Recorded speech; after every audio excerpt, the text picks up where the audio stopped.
Chief Minister gi kangpokpi khongchat Saringeida yeihouba National Highway fawade hangdok halasi Manipur da kangluk irang thokraba matung chahi ahumga tha mari mapung phakraba sanglaba matam asida kangluk iranga mari leinaba thogdok wathok ayambadi ningthijana laksinba ngamkre Maitay amasung kuki marakta lairamba nungainedabasing thamoy nungda lotlaga leijaragassu hektamak khut thanaba haibadudi leikidre naga amasung kuki gi marakta pamdaba thogdok mayam ama thoglamba adusu khara makai ingthanakre pumnamak asi karamna oiriklibano haiba targadi state asigi law and order gi phibam tapna laksinba ngamlakpa amasung micham miyamda leirakiba makal makha kayagi nongmaising leptana phagatpa ngamlakiba asinani masigi sumathakta CRPF ki cobra commando singna mathau tawba hawrakpadagi ching amasung tamda khudaki oibo operation chathuduna mi phaba hawrakpadagi hausikti mayai karamba mi haningbagi ikhau langlambagi napal singadu yeithatkre Maruoina, Kuki sing the Namna Taba district sing amasung, Naga sing the Namna Taba district sing the Su,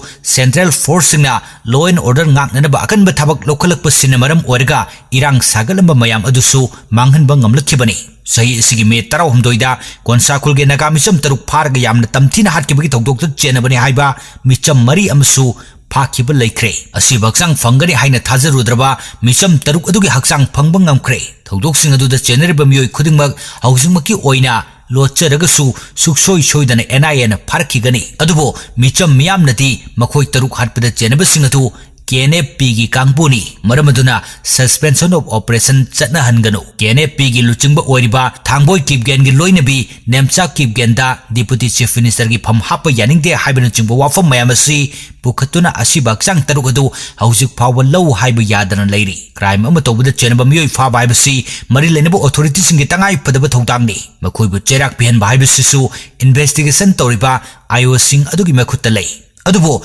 ngasimak hayangmak phagadabani amasung justice pigadabani haibadudi khajiktang susinaba watkani mi hatpagi thogdok wathokta chenaba criminal sing chairak phanghanaba wayal sathabada matam kharadi changale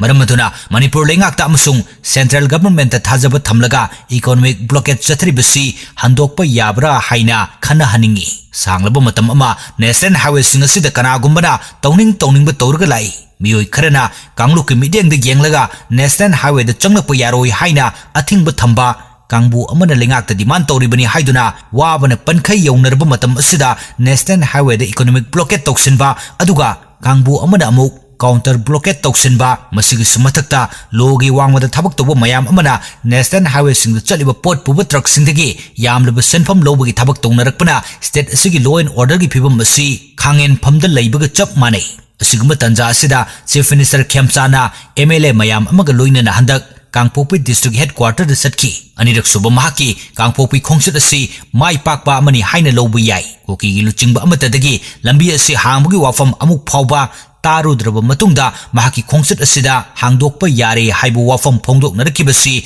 Apaba Khongtangni. Adubo, Miyamgi Mitadi, Kuki Haiba Kanglup Asigi Manunda, Ing Tapa Pamdaba, Matam Chupada Irang Torga Laningba Mayam Ama Yawi Haina Ui. Miyamgi Wakalul Si, Aran Bani Haibadu, Laingangna Unanabagidamak, Hauzi Kuki Miyoi Kayana, Lambi Si Hangba Yari Hainaringeida, Passenger Bus Service Hauragani Haibadu, Atuba Matamda Hawaningi, Saringeida Yehu Haibu Wafamdo, Laingangna Ningsing Bibachumi. Machet Taba Pamba, Irang Sagarpa Pamba Kuki Miyoi Singasu, Aikoi Asum Kanadun Labor Yagadra, Aikoi Asum, Hanaraga Demand Amatan Chumbra Haibasi, Kantabagi Tangai Padaba Matam Oire.